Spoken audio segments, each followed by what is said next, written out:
നമ്മൾ ഫ്രൂട്ട്സിൽ നോക്കുകയാണെങ്കിൽ അത് ജ്യൂസ് അല്ലാതെ ഫ്രൂട്ട്സ് വാങ്ങിക്കണ്ട എടുക്കാൻ നോക്കുക. അതായത് ഇപ്പോൾ ആപ്പിള്, പേരക്ക, പപ്പായ, വാട്ടർമെലൺ പോലത്തെ ഫ്രൂട്ട്സ് ഒക്കെ നമ്മൾ കട്ട് ഫ്രൂട്ട് വാങ്ങിക്കാണ്ട് അങ്ങനത്തെ രീതിയിൽ നമുക്ക് എടുക്കാം.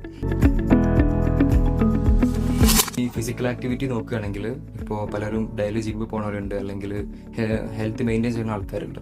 അപ്പോൾ നമ്മൾ നോക്കുകയാണെങ്കിൽ 2 ടൈമിൽ നമുക്ക് വേണമെങ്കിൽ ഫിസിക്കൽ ആക്ടിവിറ്റി ചെയ്യാം.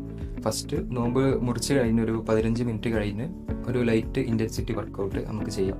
അതല്ലാന്നുണ്ടെങ്കിൽ മെയിൻ മീൽ കഴിഞ്ഞിട്ട് ഒരു 1 to 2 hour ഗ്യാപ്പ് വിട്ട് നമുക്ക് വേണമെങ്കിൽ ലോ ഇൻറ്റൻസിറ്റി വർക്കൗട്ട് വേണമെങ്കിൽ ചെയ്യാം. അപ്പോൾ നമുക്ക് ലോ ഇൻറ്റൻസിറ്റി വർക്കൗട്ട് എന്ന് പറയുമ്പോൾ വാക്കിങ്, അതുപോലെ സ്ട്രെച്ചിങ്, ഇതുപോലുള്ള വർക്കൗട്ടുകൾ ചെയ്യാം. നമ്മളൊരു ഹെവി ലിഫ്റ്റിങ്, അതുപോലെ ഹെവി കാർഡിയോ, അതുപോലുള്ള വർക്കൗട്ട് മാക്സിമം നമ്മൾ ഒഴിവാക്കാനായിട്ട് ശ്രദ്ധിക്കുക. എപ്പോഴും നമ്മുടെ ബോഡിക്ക് ആവശ്യമുള്ള എനർജി ലെവൽ മെയിൻറ്റെയിൻ ചെയ്യുന്നതിന് വേണ്ടിയിട്ട് മാത്രം നമ്മൾ നോമ്പിൻ്റെ സമയത്ത് വർക്കൗട്ട് ചെയ്യാനായിട്ട് ശ്രദ്ധിക്കുക. അപ്പോൾ നമ്മൾ ഈ പറഞ്ഞ പോലെ തന്നെ നമ്മുടെ ഡയറ്റും അതുപോലെ തന്നെ മൈൽഡായിട്ടുള്ളൊരു ഫിസിക്കൽ ആക്ടിവിറ്റിയും പ്രോപ്പറായിട്ടുള്ള വാട്ടർ ഇൻടേക്കും.